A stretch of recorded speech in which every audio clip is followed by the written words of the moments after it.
গল্পের নাম কালো শাড়ির মেয়ে। গ্রামের শেষ প্রান্তে ছিল একটা পুরনো পোড়োবাড়ি।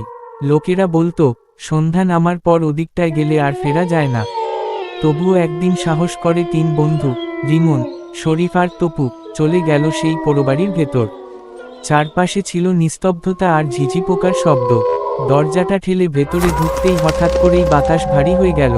তারা দেখল ঘরের এক কোণে দাঁড়িয়ে আছে এক নারী, কালো শাড়ি, খোলা চুল, আর চোখ দুটো যেন রক্তে লাল।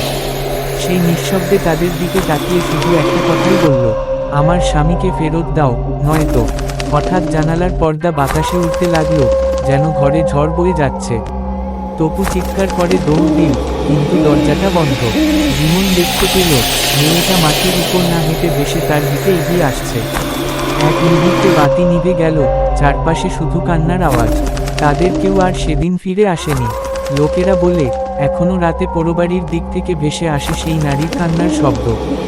ধীরে ধীরে সঙ্গীত স্তীমিত হয়ে যায়।